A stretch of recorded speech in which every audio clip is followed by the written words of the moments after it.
Welcome to the Irish NFL Show's roundup of all of the action from Super Wildcard Weekend in association with our partner QuinBet, where we get to all the talking points from the action. But we also find ourselves in the unprecedented scenario of having two playoff games still down for decision on Monday night. The Eagles are 3-point favourites in their game, which is the early hours of tomorrow morning, our time, in Raymond James Stadium against the Bucks. Steelers, on the other hand, are 10-point underdogs with QuinBet. That's the biggest spread for any game over wildcard weekend as they take on the Buffalo Bills in the snowpocalypse that is Orchard Park. People shoveling snow all through the weekend there. $20 an hour to the Buffalo Bills faithful to try and get Orchard Park ready for some class of habitation this evening, and we will see whether people are sitting on mounds of snow or seats and how successful the shovelers have been in little over an hour's time for those of you watching us live on YouTube. And thanks very much for joining us for those who are tuning in live, and we very much do appreciate making us part of your build up to the live action. Speaking of live action, by the way, before we get to the talking points, we have, of course, that very exciting live event coming up with Peter King, again in association with our partners QuinBet, RuPoint, and the Aer Lingus College Football Classic. That's happening after the season on 28th of March, just in time to give us good sight of the draft prospects and chop all of that up as we look back on all of the action from the postseason and look ahead to next season. But all of that is coming up in the next 2 months. In the meantime, let's start with the latest ahead of that Buffalo Bills Steelers matchup, which kicks off, as we say, at 9:30. Column.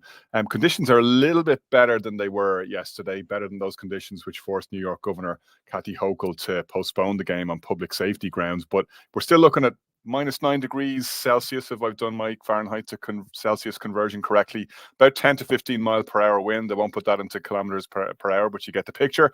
We 12 inches of snow over the weekend. That is 30 centimeters. I know that off the top of my head because that's how long the old foot-long rulers were, 30 centimeters, right?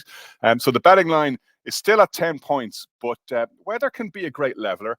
Steelers do have a very good running game, which tends to be pretty useful when you've got high wind and snow, right? So all is not hope. All hope is not lost for Pittsburgh here. Well, no, not when you have Mike Tomlin as well. But I do think the fact that the wind has dropped significantly is a significant factor because it's not so much the cold. We'll get into it properly, but the Chiefs had a functioning offense. Like their offense didn't have to change. The issue is the wind more than anything. That is what can impact the passing game. 10 to 12, yeah, it's windy, but it's very different from the game when we were first previewing this. We were talking about 20-25 mile an hour gusts. That's very different. 10 to 12 has an impact, of course, but I would still say the Bills are favorites. But yeah, if you're the Steelers, you're gonna look at the Texans. You are going to look at the Packers.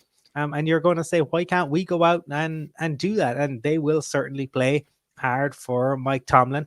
And I think it was over the weekend I was talking to Shane about this when we were doing our on Sunday morning.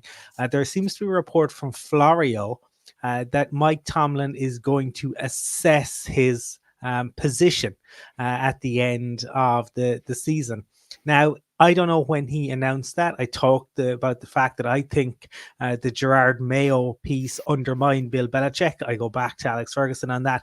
But if Tomlin has that's only emerged now, that can be something that you can galvanize around. We've seen the Italians do that time and time again in World Cups.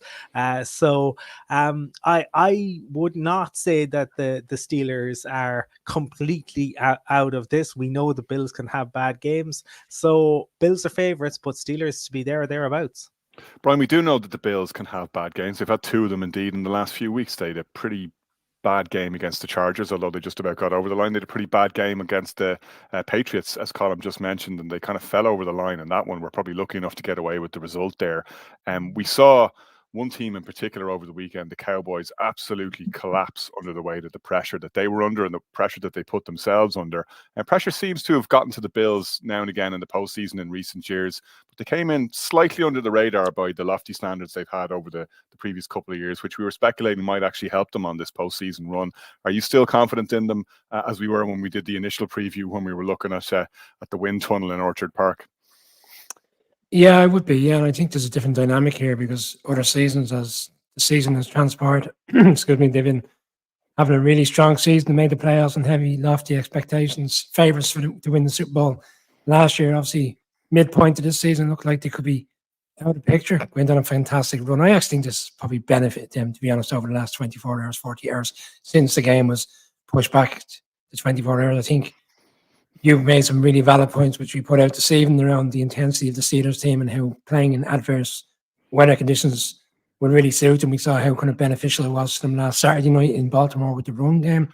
And probably yesterday, it feels like we yesterday. also saw two teams in the playoffs, to my mind, that to your point, were on the other end of the scale. The Dolphins and the Cowboys just didn't seem to be at that pitch, didn't seem to be hungry for ball, didn't seem to be wiring into the tackles in the way that the Steelers have done. That makes all the difference in the playoffs. Absolutely. I know we're going to come to the Dolphins game, but even now, reflecting on it, this was the game of the weekend in terms of probably the easiest selection. Don't think any of us really ever fancied the Dolphins to go in and play under those conditions. Certainly didn't seem to suit any of them. I would suit the Chiefs. Oh, two of us did. We'll get to that later. Oh, okay. Spoiler alert. Teaser alert. And but I think the Bills will. I think the Bills will become like we've seen the conditions today. We've seen the photographs. Colin was right. It's okay. It's difficult weather, but like the Bills have played in difficult weather in Orchard Park over the course of the last couple of years. I think this has really played into their hands. As for the Tomlin story, I don't know if this is a ploy that he's not necessarily going to step away from it, but it's certainly another, I suppose, opportunity to give the guys a bit of a push and a nudge. They're going to be even more committed to the cause than they would have been, which I don't think anybody in the Steelers would have to be, bearing in mind, as you said, the nature of how they played over the course of the last month. Yeah, has a bit of the win one for the Gipper vibe about it. All right, Colin, briefly before we move on to the talking points over the weekend, the Bucks and Eagles game. We're looking at two quarterbacks, both of whom we're not entirely sure how ready they are for this. Jalen Hurts with the injured hand, Baker Mayfield with pretty much the injured everything by the sounds of it. Busted ribs, has an ankle injury as well. They're not sure how open their playbook is going to be, and that's a concern for them. Yeah, but has Hurts thrown a football since last Sunday? That I think is an enormous concern. I think Brian O'Leary has a source in the Bucks camp who says that Baker was back on the field, was throwing the ball, and that Wirfs is absolutely good to go. So I'm gonna base it off that. I just think we talked about it the other night. When you're on that much of a skid, and it's very, very difficult to turn it around. And for Baker and the Bucks, like sometimes a bit like Gino last year. Could Gino have got extra money elsewhere? Probably. But when circumstances find themselves in the right situation and everything around you is kind of working and the coaches trust you, and we'll get to trust a little bit later on in the show, that is a huge piece for me, and that's why I still a couple of days on with things clearer, I'm going Bucks. Very good. I'm sticking with the Bucks as well, Brian. I take it you're still going with your Eagles to win your NFC East. Keep I am, because your enemies closer. Absolutely, and I know everybody's kind of very down on the Eagles at the moment, and obviously rightly so because of the nature of how they finished the season. But I'm not getting away from a Bucks team that struggled to get over the line last week, was comprehensively beaten the week before that against the Saints. It's not like they're marching into the playoffs on a crest of a wave. I think they've had their struggles. Do I want the Bucks to win? Probably, but I don't think it's going to be happening. I think the Eagles get over the line, and if they do, it makes for a great game in Detroit next week, which we're obviously going to get to shortly in terms of the Lions beating the Rams late last night. Emmett Ryan's thrown it around before we get to yet another cold weather game, asking us what's the coldest or the worst weather any of us have ever played any kind of game in. Given that basketball was my primary sport, the worst that kind of happened to us if the heating was off in the gym. I don't know. Can you guys? I'm sure you can match that or go one better. I have played five-a-side in the snow. I do remember playing five-a-side in the snow. I recall a game up in Darndale in which I thought the game was called off as we waited on the pitch in the snow, only to see the manager's house door open and Tim run out from his living room. So that was their dressing rooms. We did win that game, thankfully 1-0. We were cold. They were in the front room when thankfully we got over the line. Callum, you down in Fermoy, God knows what the weather was like. It wasn't a game I played in. It was a game I attended, and it wasn't NFL. It was baseball. I went to see the Phillies. The Fanatic is fantastic, but it was in the midst of the summer, and we were all of about I'd say 20 minutes into the game when one of my friends turned to me and said, "You don't look so good," and I said, "I don't feel so good in this Philadelphia sun." The factor 50 wasn't doing it. We retired to the bar, watched it from there, and I haven't watched live baseball since. So nothing to do with snow, more my Irish complexion and the Philadelphia sun. It's not always sunny in Philadelphia, but it is always humid. Right. Well, it's very rare the NFL will ever postpone a game, so it was very unusual, I guess, to see that postseason game move to a Monday. One game that did go ahead, despite the inclement conditions, was the one in Kansas City at the weekend. Brian, we've already alluded to it once or twice. Dolphins, I don't know if you can blame the conditions here because the Chiefs seem to cope pretty well with it, although, maybe we can touch on their red zone struggles. But Patrick Mahomes, if asked what he'd like to eat with his Dolphins, would say a side of rice. Rasheed's finally stepped up and looks like becoming the postseason receiving threat that the Chiefs have been calling out for all year. He has been stepping up over the course of the last 5 to 6 weeks when others had their struggles. He's really going to come to the fore. We saw it was unusual. The opening drive, they were so effective, so quick. Get the touchdown to Rice, and it was actually so familiar, and the similarities were uncanny as to the first drive in Germany, in which Rice scored the opening touchdown on that drive, and even the play call was quite similar on the touchdown. The touchdown attempt in terms of the throw, obviously he runs it in for the touchdown on the crossover. You're right, the struggles thereafter were in the red zone. I mean, they moved the ball quite well throughout the course of the game, but couldn't punch it in, which has kind of been the issue in which the Chiefs have had for quite a large part of the season. Pacheco, again, though, was like he really is for a 6th-round pick. He was over 50 yards in the fourth quarter. His over-under on the game was 68.5. Anybody who backed that was I think Pacheco should be excluded from NFL Network's angry runs. Every Pacheco run is an angry run. There's no such thing as a happy run. You just get out of the way.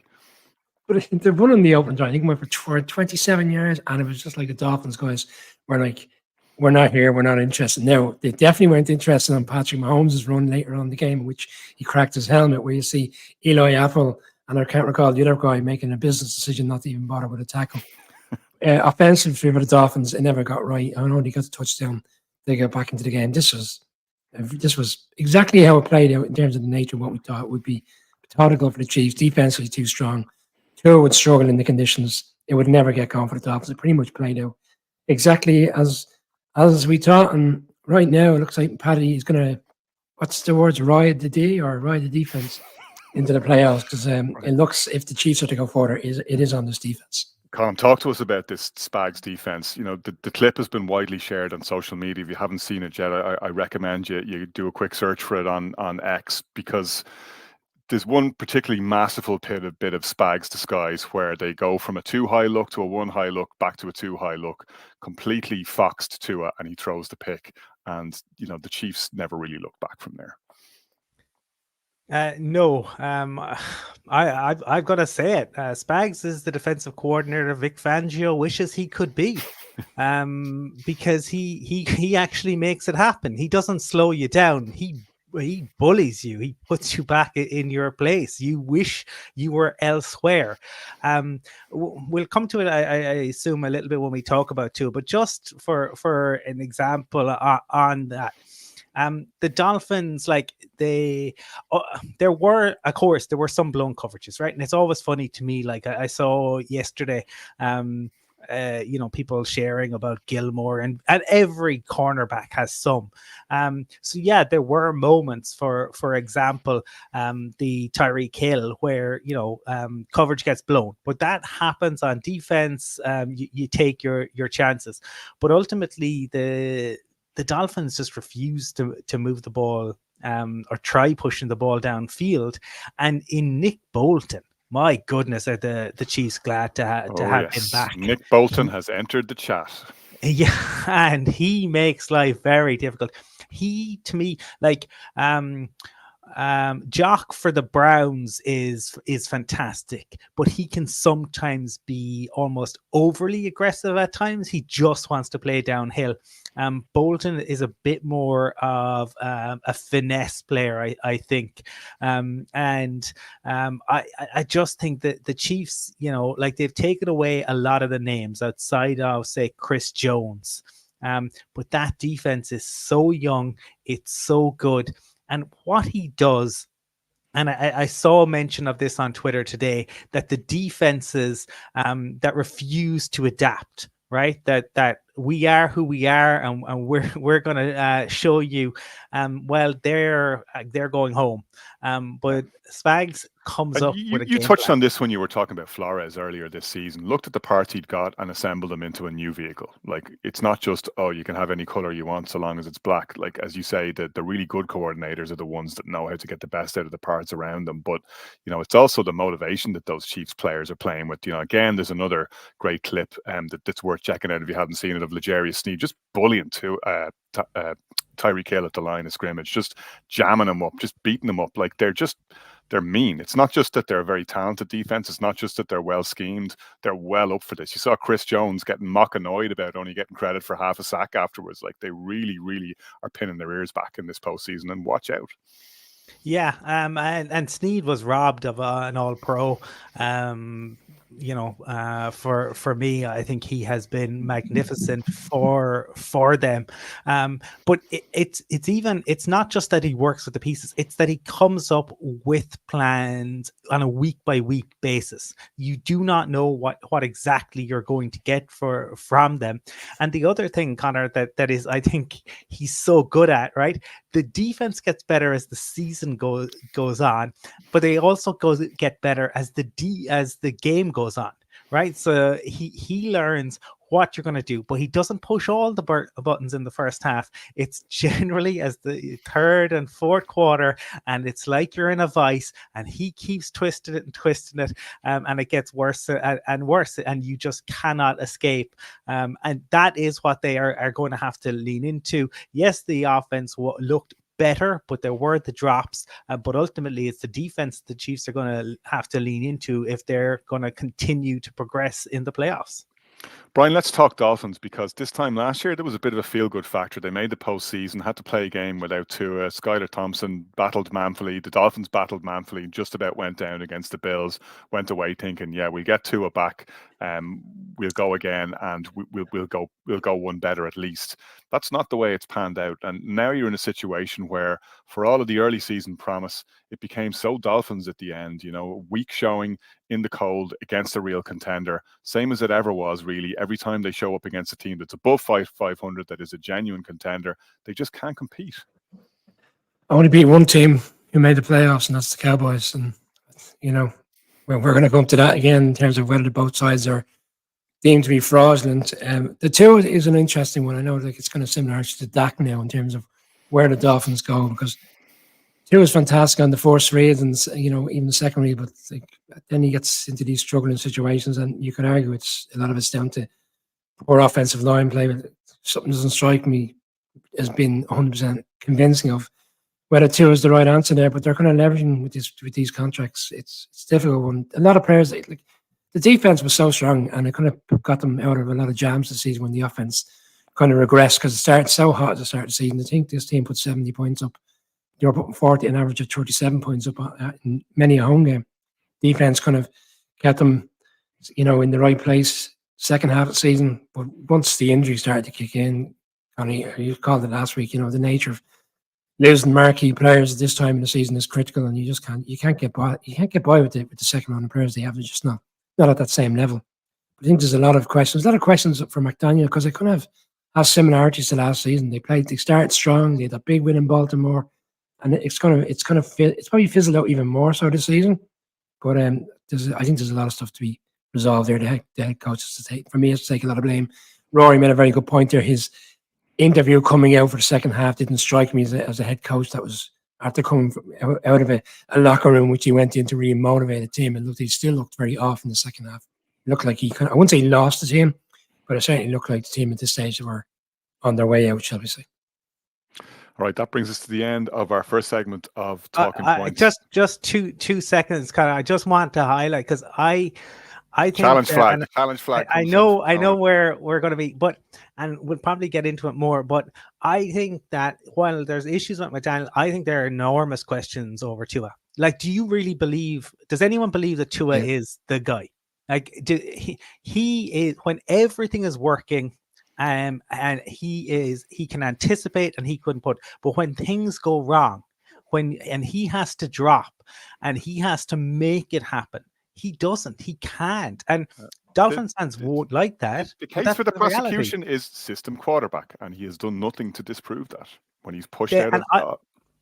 I don't think McDaniel trusts him. Like, so he threw the ball. There are 3 or 4 throws down the field over 10 yards in that game. One was the hill, one was the interception. There were 2 laid on. Ultimately, he had 11 throws behind the line of scrimmage. He only completed 7 of those 11 behind the line of scrimmage, and that was for 18 yards. There's a trust issue there. I think that and it's very difficult to fix. There's no easy fix to it, but I think some of this comes from the fact that McDaniel talked about it himself. He didn't play football, right? So his whole thing is, I can make you better. I will work with you. He needs players to buy into that. I think he started that with Tua, but I don't think they can get better. Like, what else are you going to have to add to it? Yes, they've had injuries, but Brian is right. Like, every year they've started really well, but as other teams have caught up, as the defenses have realized what they're doing and have adjusted to them, they haven't had an adjustment to the adjustment. 23.1 million dead cap hit. They were to move off him. He signed a 4-year contract.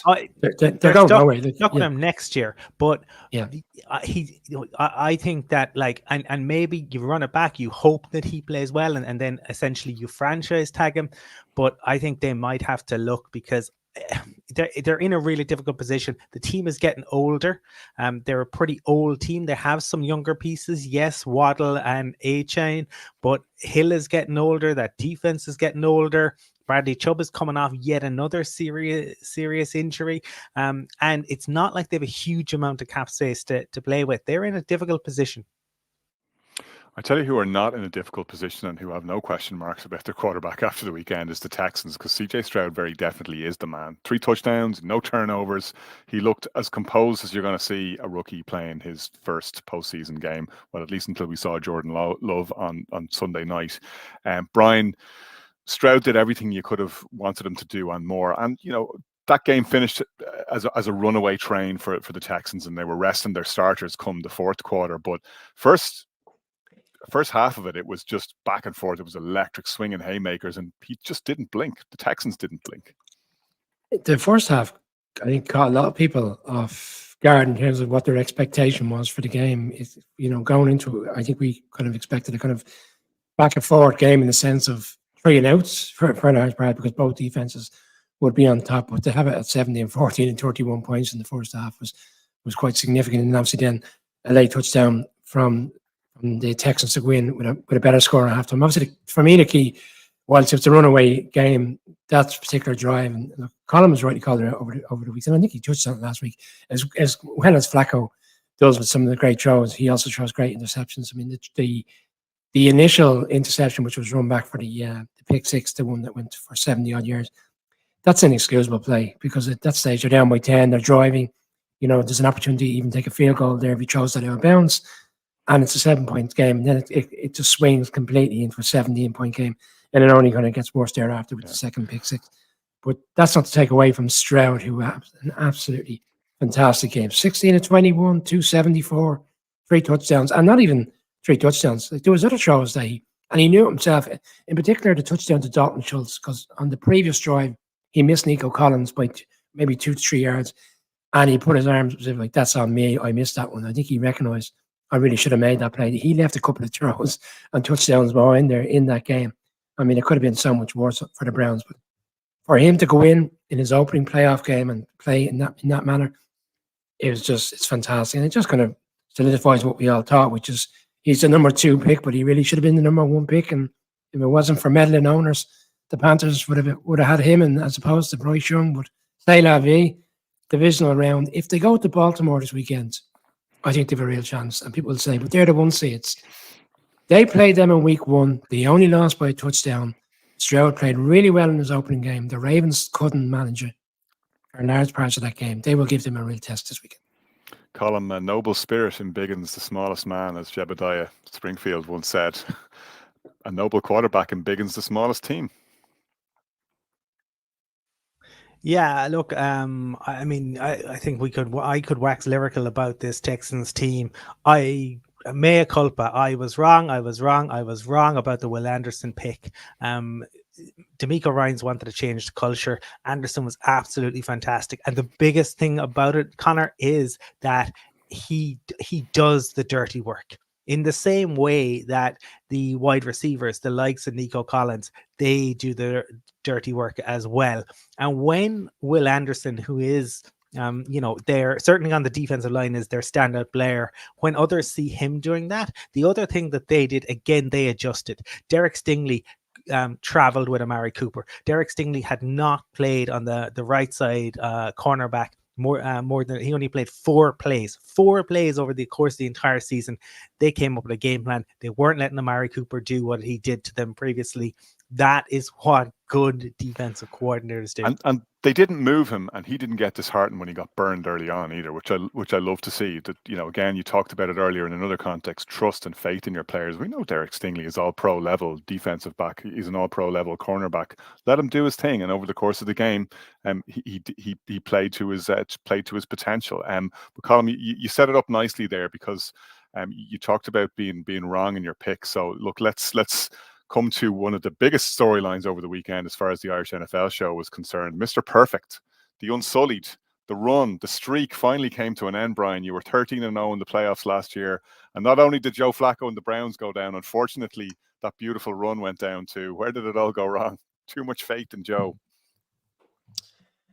Oh, well, I thought the Browns would have... Are we still discussing this game? I thought we were moving on to the Packers, because the reason I put the banner up on that one was, just to be clear, everybody selected the Cowboys. Oh, we all went with the Cowboys. Yeah, we'll get to that too.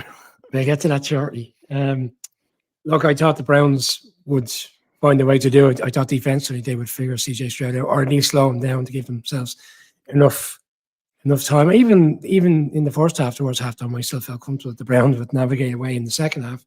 But as I said, that interception changed everything. The game was pretty much there for the taking thereafter in terms of the Texans putting away. Look, the Browns have to be reflective of where they are as a team this season. They've made the playoffs. It goes to show again, Brian, before we move on to what the Browns do next. Like that old adage that defense wins championships is just not true. Offense wins championships. Defense keeps you in the game, but even a defense as good as Cleveland's can't function if you can't play complementary football. If you can't put up the points, if you can't move the ball, if you can't get in front, doesn't matter how good your defense is, eventually it's going to get tired and it's going to get broken down. Their tackling in the first half time was off compared to how the intensity, we're talking about the intensity of the Steelers team, it's an AFC North team, the intensity of their tackling defensively over the course of the season is one of the reasons why they were up there in top 5. But apart from Owusu Kamara was an absolute monster, though. You just can't move fast enough to close the gap. He's practically playing running back for the Texans using the backfield so often. Yeah, he had them behind the sticks on 4 plays in two drives, but yet they continued to go with the same play. That's what we're getting away from the point of having the Texans continued to try. Now the Texans with Singletary kept calling that particular play again, which was a crossover for the running back, and I just couldn't understand why they continued to run the play when it was clearly evident they couldn't do it because that one particular player had sniffed it out every single time. But look, they won't be worrying about that. They'll be too busy game planning for next weekend. As for the Browns, yeah, I think I'm not the only one out there that felt they would win the game. They've had a good season. The quarterback situation, I mean, to see Deshaun Watson on the sideline, and I think it was even noted how Deshaun Watson decided to travel with them to this team. So the fact that they said that before the game to me, then I realized, he hasn't been traveling to every game with them, which again kind of strikes me. Is he all bought into what the Browns are trying to do?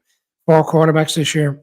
I think unfortunately they're tied into them. We saw the tweet on Saturday night. Not only have they beaten them, but they're also going to take their first round pick again this year. I mean, the Texans are loving all this, but sometimes these trades come off the right way for certain teams. Look what happened with Denver. Things you never know. You just never know when these trades happen. Colin, look, we've gone back and forth on this, so we're not really back and forth because I think we're all at him on this one. Like, we're still not really much clearer on whether Deshaun Watson can actually take them to the next step. Like, good and all as this season was, and the feel good factor with Flacco coming in, actually in some ways it kind of helped them that it was Hamlet without the Prince. But the Prince is back next year, and he's not looking too regal. No, and I don't think he can.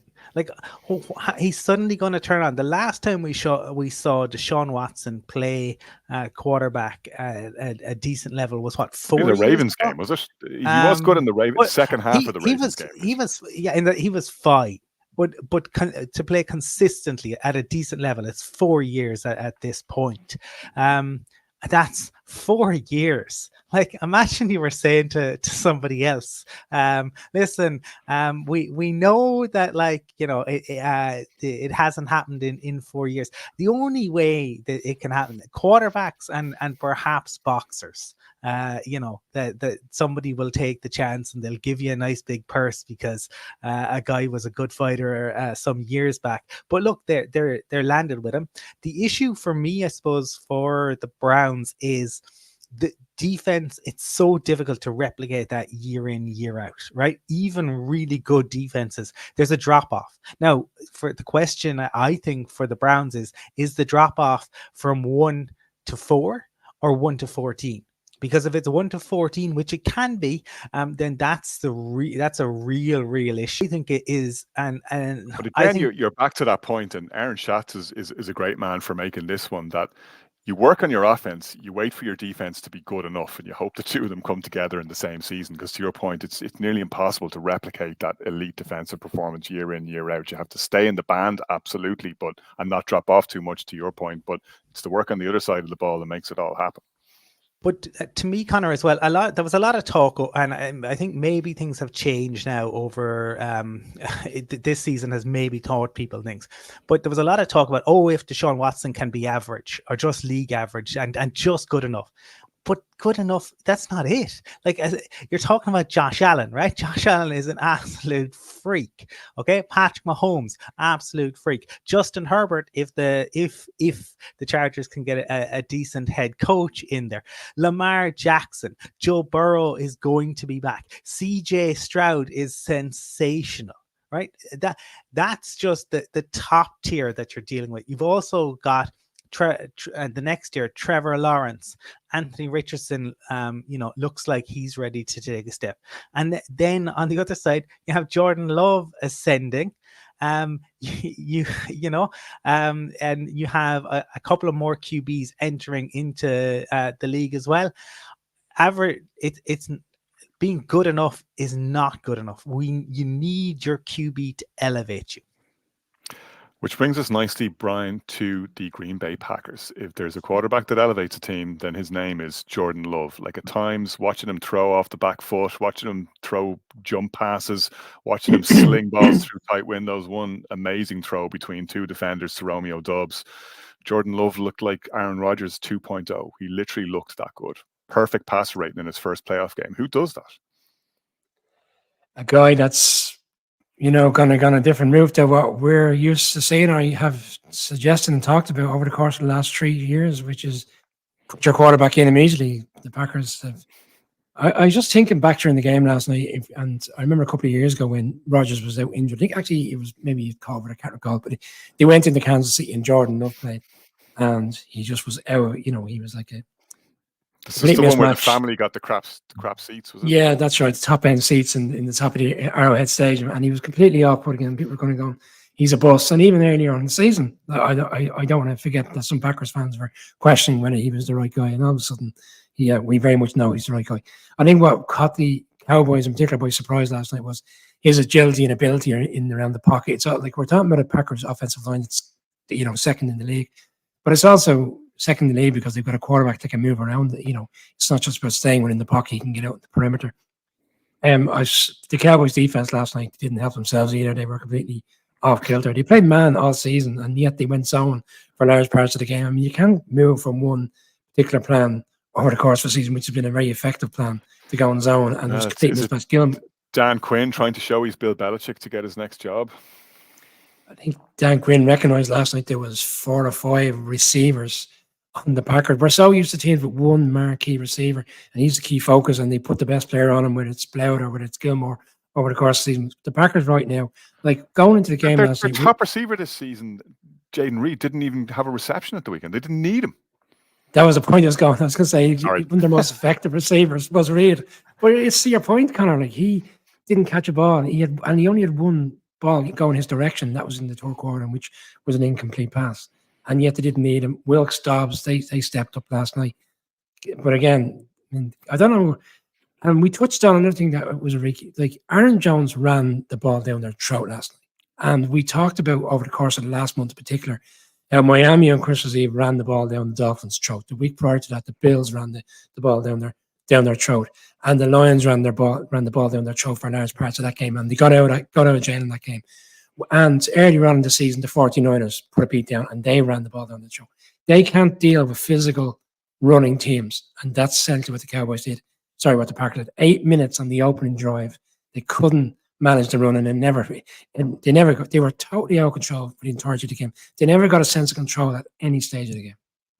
Colin, and it even pushed me past, my partisan hate of the Packers as a Bears fan. Like, you can't but admire this team and everything that they've done. I know you wanted to make a point, and we'll get to that in just a second. But one of the things that I loved watching last night was Matt LaFleur. Like, we talked about how this was a season for him to prove himself and, decouple from the Aaron Rodgers trailer, which has kind of become the rock of shame to be dragged around in the past couple of years. Like, we talked about how the whole franchise seemed to feel like it there was almost a sigh of relief when that situation was finally resolved. And Matt LaFleur is really feeling himself. Like, you watch these beautiful plays like Luke Musgrave just leaking across the field and then appearing in an acre of space down the sideline. And of course, Jordan Love finds him. But it's not just that Love is making the throws. It's that these receivers, and this was always LaFleur's great talent, he just schemes them open out of nothing. Yeah, but Connor, you don't have to go all that far back, and you can go as far back as you want on the LaFleur Rodgers piece. Rodgers used to come out and LaFleur kind of used to say he would try and hide it, but through gritted teeth, he did like talk about Rodgers changing the play call and Rodgers deciding to do what Rodgers wanted to do. As a mutual Packers following friend of ours, Paul Bradley, was saying to me over the weekend, isn't it interesting to see what the LaFleur offense looks like when the quarterback actually executes the play call? Yeah, and I suppose I could have talked about with the Texans, you're getting to see what the Shanahan offense looks like with a blue chip quarterback. Yeah. And this is it a little bit removed because LaFleur. But the interesting thing is LaFleur and Dan Quinn were both together because LaFleur was in Atlanta with Kyle Shanahan, obviously, and with Dan Quinn at the time. So he maybe knew his tendencies a little bit.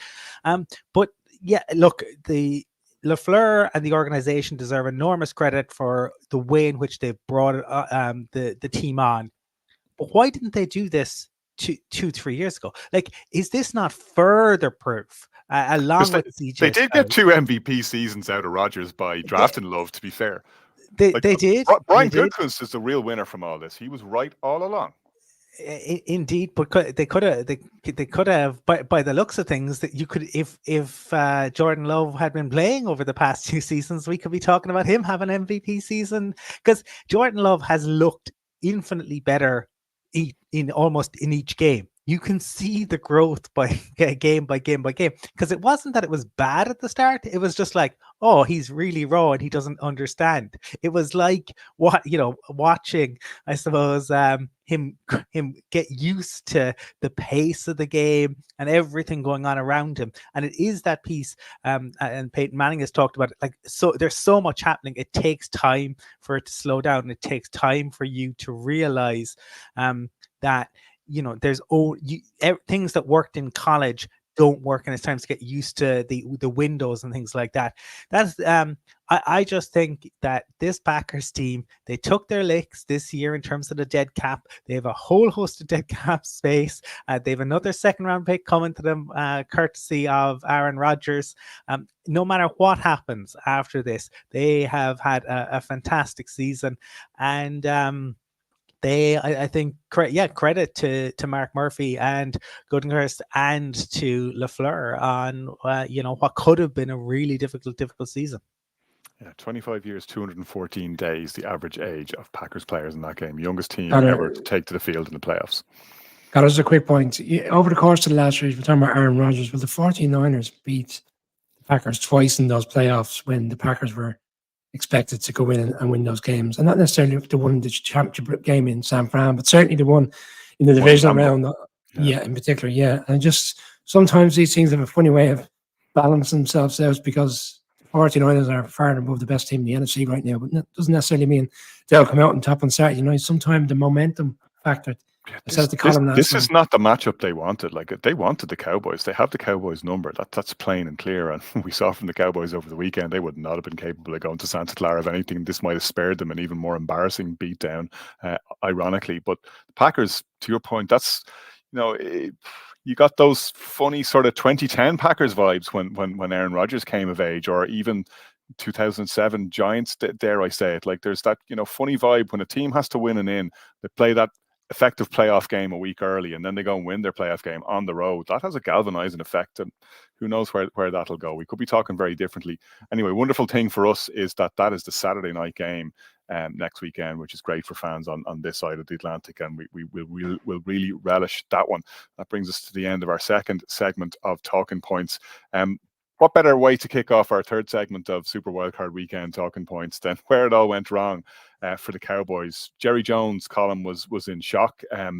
He kept his counsel on any sort of coaching decision, but maybe if he kept his counsel a little bit earlier in the season, the Cowboys wouldn't have felt under quite as much pressure. Like, it's difficult to know the vibe inside a team and inside the locker room until you get to the playoffs and you see. Like, I couldn't help thinking, tale of two cities. If you looked at the joy in Detroit, like, this is a team that hasn't won a home playoff game in 30 years. It was the longest active such streak in the NFL, and we'll get to that game later. Magnificent occasion though it was for the Lions.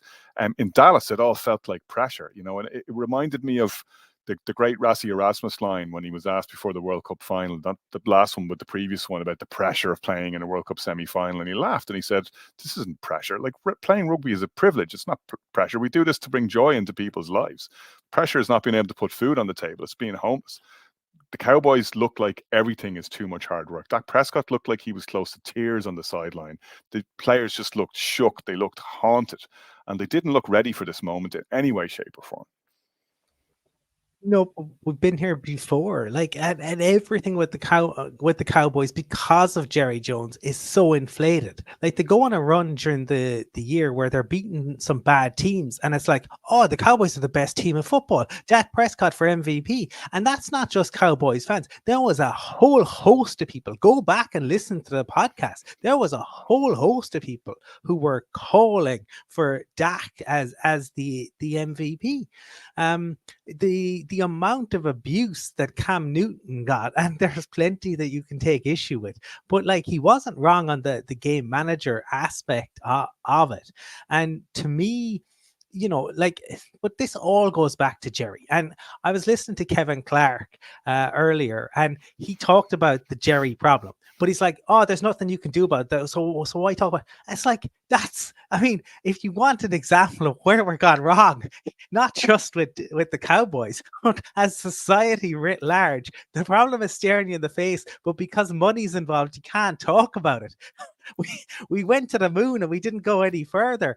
It is crazy. We know what the problem is. It has been the same problem, not for 5 years, not for 10 years, not for 15 years, not for 20 years, for 30 years. His name is Jerry Jones. He constantly meddles. He puts his fingerprints over everything. He meddled with Zeke. He meddles with McCarthy. He makes jokes, but the truth is in the joke. It over and over and over again. Yeah, they looked absolutely hopeless, but all season, it was hilarious because we're talking about them being the number one team, talking about Dak as MVP, but then it was like, could Mike McCarthy lose his job? It's always been hanging there. in terms of Brian talked about earlier, like the running the ball down their throat, they play a certain style. They have a much kind of smaller body defense than many, and the Packers took advantage of that with the tight ends, and they never got to grips with it. But until they get to grips with the Jerry Jones issue, and it will be hilarious if Bill Belichick goes in there, because how long do we think that is going to last exactly before that blows up between Jerry and Bill? Yeah, I'm not sure I see that one happening, Brian, because it just looks like Belichick is too smart for that, unless he just wants one big payday before he sails off into the sunset. But I don't think that's what Bill Belichick wants. He wants the record. He wants a ring without Tom Brady. I don't know if he's necessarily going to have the setup to do that in Dallas. I mean, Mike McCarthy takes a lot of shots, and there's a lot of things at times to criticize Mike McCarthy for, but he's consistently delivering 12-win seasons, putting them in position to execute, and he's not been helped by his owner, to put it mildly, as Colin was saying, but also not helped. And that's a point that requires, or maybe deserves, a little bit further explanation. That Dan Quinn defense really shown up last night. Like all those dime packages, as Colin said, being bullied by tight ends, being completely out-schemed by Matt LaFleur. Here's a guy that was on a lot of general managers' radars as a potential head coach, and I'd say a lot of them will be taking him off the board after that. I don't know, and that I might push back on that one slightly. I think you got to look over the bigger picture over the course of a season rather than one individual game. I do get your point though, because, and I kind of slightly said it earlier on, that there was a piece today as to why he goes man for man throughout the course of the season, and in this game he goes highly zone coverage for large parts of the game. Now you could argue that's down to the fact that Packers have realistically five receivers and 2 tight ends. So the Patriots did that and won a Super Bowl doing it against the Rams. They completely confused one of the best offensive minds in the game in Sean McVay. Good defenses, well-coached teams can do that. Yeah, but yeah, sure. So look, they were behind the 8 ball for large parts of the game because of the defense. But what about the fact that Colin said in the show last weekend, we all thought Mike McCarthy was going to run the ball effectively this season. This is what it was all about. Get away from the Kellen Moore style of offense. And in fact, it went the other way. They were so pass happy. But last night, they were so conservative for early on in the game. The first drive, they ran the ball a number of times. Dak and CeeDee Lamb were completely, for 2 guys that were so in sync and aligned over the course of the season, you think they hadn't played together for months. They were missing each other. And it just never got going. It was like one of the most flattest offensive performances. And this is a team that has been putting up so many points. It just seems so strange. Just another point on the defense. Whilst they beat the Lions 2019, the Lions had 420 yards of total offense that night. Maybe we should have saw the fact that they did it that night and this was coming, and we got away from the fact that other teams were able to do it on them. And it wasn't so recent. It wasn't so long ago. It was week 17. So like it was some team. They obviously the Packers would have recognised this, looked at this, and what the Lions did effectively on that night and went to town on it. It was a fantastic performance. One final point. Sorry, Colin was talking about the McCarthy thing, and you touched on their meddling owners. But like Belichick has been with Kraft. I wouldn't say Kraft is a meddling owner, but I'm sure they had some tough conversations. There's been storylines this year of Kraft kind of belittling Belichick at times in some of the meetings. So I think he's well used to that scenario. Whether he wants to go in and deal with an owner like Jerry Jones at his stage of his career, he might be better off going with Arthur Blank down in Atlanta, where he'll have a completely free run of it. I would say I had a crazy idea in my head that Seattle might actually be the place for him. You go and fix that defense, you got yourself a pretty good team there. Well, it's back to the question we've had for the last 3 weeks. Does he want to go live West Coast? Because I don't think that's in the plans. I think he's more of an East Coast kind of guy. He wants to live wherever he can beat Shula's record and win another ring. That's the most important thing. I don't, he's a football guy. I think I think Bill going around, I think I agree with you, Connor. I actually think the defense is the big issue there, but I think Bill Belichick visiting Seattle and Portland, please, can we get that? That would be amazing. Where the dream of the 90s lives on. Well, the last time he followed Pete Carroll, it worked out pretty well. Are we suggesting that McCarthy's gone? Like he said after the game, his final commentary, if you listen to his press conference, he said it hasn't gone according to plan. It's probably our most embarrassing. He kind of says in a relevant way, it's our most embarrassing loss in their history. I think, what did he give up 7 touchdowns? It's their worst defeat in playoff history. He says final words were, "I'm floored by this." That's how he finished. One thing on that, friend of the show, and I think we can call her a friend of the show. She's dubbed herself that. Jane Slater has a piece, obviously very close to things on the ground there, and she said that she's been talking to players today away from the podium, as she put it, and that there's huge support amongst the players for Mike McCarthy and the way they don't put it on him. They put it more on the coordinators and on Dak, that Dak panics when his first read isn't there. But I don't see how you can move off of Dak this year either. So interesting times in Dallas.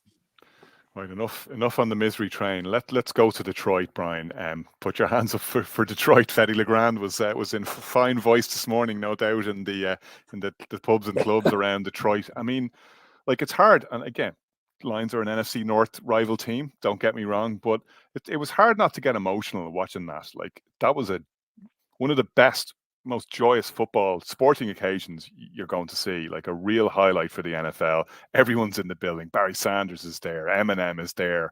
Everyone who's got any connection with Detroit over the years, a city that, you know, declared bankruptcy, the largest bankruptcy in US civil history in 2013. You know, a city with a poverty rate 3 times the national average. You know, a city that's had awful troubles, but a city like that has a really strong beating heart, that has, you know, magnificent music, magnificent sporting history. You know, Joe Louis. It has the Detroit Bad Boys, the Pistons. You know, that great Isaiah Thomas team. It has the Red Wings. You know, the Steve Yzerman led Red Wings. That, you know, brilliant ice hockey team from the 90s and 2000s. But they've never really had football success, and they thirsted after it. They'd lusted for it. They thought they got close to it when they had Barry Sanders.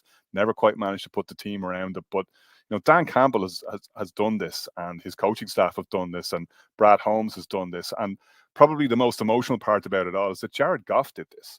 It was brilliant to see that speech in the locker room where Campbell says, "Yeah, you're good enough for fucking Detroit," and throws him the game ball. Like, that was just amazing, given the journey that he's been on. It was lovely to see it all together, even if it goes no further than this. That was a great occasion.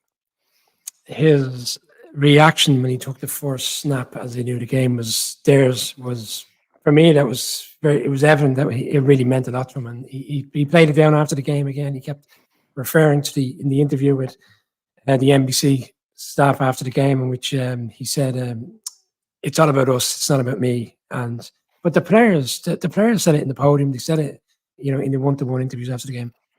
They wanted to win it for Goff. They said it, you know, throughout the course of the week. Whilst it was great for the team and the city and the head coach and everybody, they knew how much it meant to him. So for him to get over the line, it was fantastic. And you're right, but like, you see the emotion in the crowd at the end. It's been a long time since I watched an NFL game where you see that level of emotion from the community and people there. There was one particular, you know, fan of 66 years of season ticket holder, and he managed to keep in the tears, but others didn't. But they need to kind of, in a nice way, and I mean this in, like, I don't mean this in this, they need to move on from this now, because there's bigger things. They have a real opportunity here now to go to the championship game. And that's like, you know, whilst it'd be great. And Aaron texted me today there, you know, he says, "This to me feels like this must feel how it is when you win a Super Bowl." And I said, no, because you've got more games to play and you've got a real opportunity here. Don't be thinking like that. But so they got to move on very quickly from this. But the game itself, I picked the Lions. I thought Goff would do enough, and he never seemed rattled. He had a difficult enough second half. I mean, they only scored 3 points in the second half. I think ultimately what the game came down to, we're going to look at the X's and O's or the granular details of the game. The Lions were in the red zone 3 times, scored 3 touchdowns. The Rams were in the red zone 3 times, didn't score 1 touchdown. And they had 1 goal to go in those 3 and they couldn't score a touchdown. Ultimately, that's what it comes down to. They got the big touchdowns, obviously, off the deep Charles from Stafford, who, in fairness, had a good game as well. But we talk about it time and time again, when you're in the red zone, we talked about it earlier on in the season, how the red zone percentage this year was way down compared to other years. Defenses, no matter how much you go up and down the field, and they seem to be in a position that they just know how to stifle teams at the right effect and be effective at the right time. And in the second half, the Lions had 5 first downs. They got 2 of them on that last drive. I think McVay giving away those timeouts where he called the timeouts because he didn't want to give a flag for a delay of game. I think he's probably cursed himself, because once you leave yourself at 1 timeout, you're always in a you know, you're perplexed if you can't stop them. Couldn't stop them. They got over the line. It's a huge win for Lions. It's a great storyline.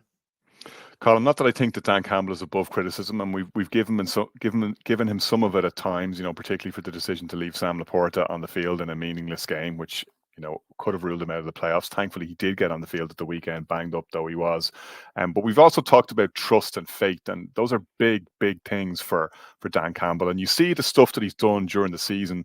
Like, he does have an eye on the big picture. All of that going for it on fourth down. I was listening to a coach during the week who was saying, one of the reasons he's doing this is not because he thinks every fourth down conversion is going to succeed, but because he knows that when they need to do it in a big game, it's not a big deal for them because they've done it over and over again. The other thing that he did, ultimately is left the football in Jared Goff's hands to throw for it on 3rd and long to get the game clinching first down.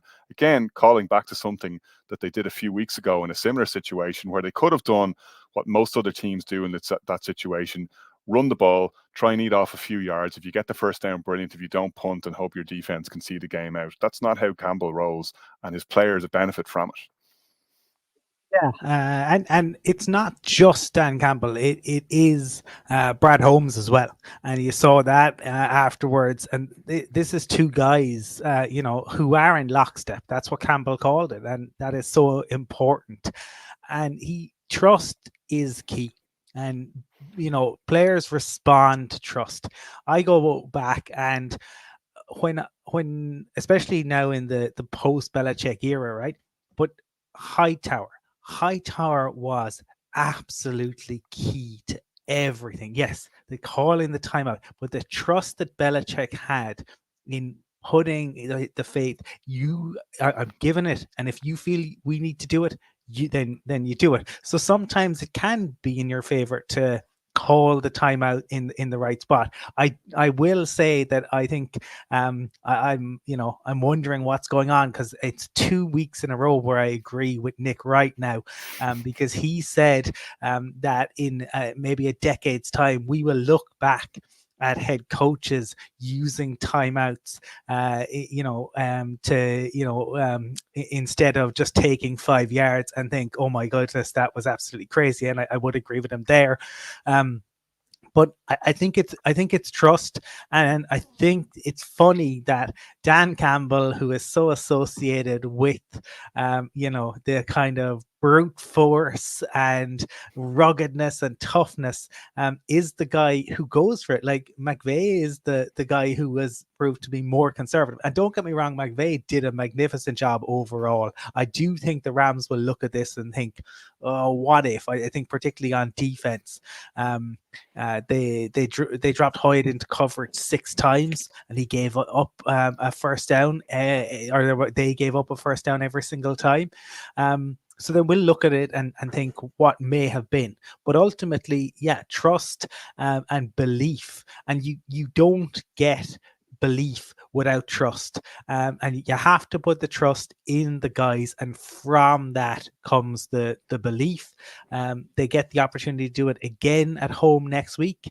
And I don't think it'll be lack of preparedness if they do go out. And I think the fact that Ben Johnson came back as well, we see now why Ben Johnson, was willing to come back to do another season with the Lions, to learn from Dan Campbell. I wonder if Bobby Slowick might do the same with the Texans. But you have to say they've absolutely turned this around. And you talked about the struggles that the city had, Connor. The feel-good factor in Detroit today must be absolutely sensational. It must be akin to how things were. Too young to properly have appreciated. I got a taste of it when I was only a child, but how things must have been in Dublin, in Cork, in Galway, in Limerick in July 1990. Yeah, unbelievable.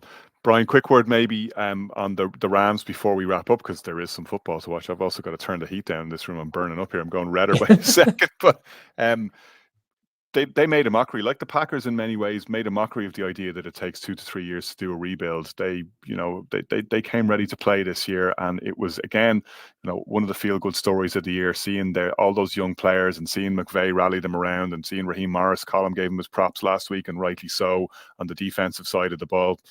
Only a point in it at the end of the day, and that's tough. But this is not a particularly brutal end to the season for the Rams, and by any means, and they'll be back. Yeah, I think we've seen the true Sean McVay this year. Okay, his game management last night will probably be something he'll reflect on, as Colin Runny said, over the course of the offseason and say, what if I hadn't done this and I hadn't done that? But Cooper has his best ever game in the league, in a playoff game, 9 receptions, 191 yards. You got Atwell with a touchdown. They've got young players, Rivers, the running back, coming in when Williams was struggling. They've got a really young side. It's will they keep hold of their coaching staff now? Because like any year, people come after him. Raheem Morris obviously has been one that's been touted potentially getting back into the coaching world, but they'll have to follow up on this and kind of they're building the team. It's a young, dynamic team. They're going to look to do it again in the draft. And we talked Cooper Cup last night for a guy who had all his experience. Like, he was a non-factor for large parts of the game last night.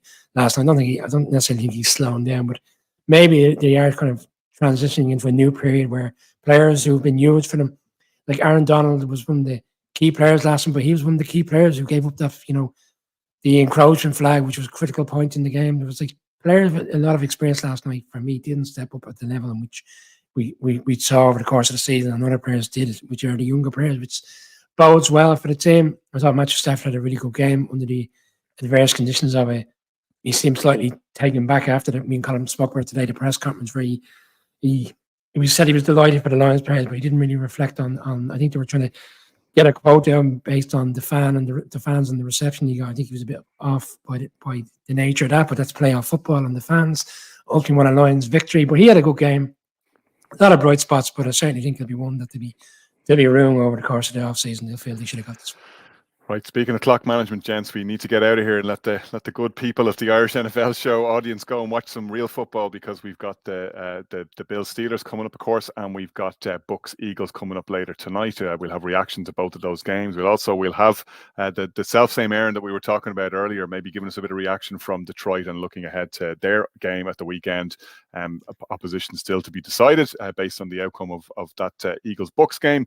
And plenty more content as well. We'll be back, of course, with our game picks and previews too very soon.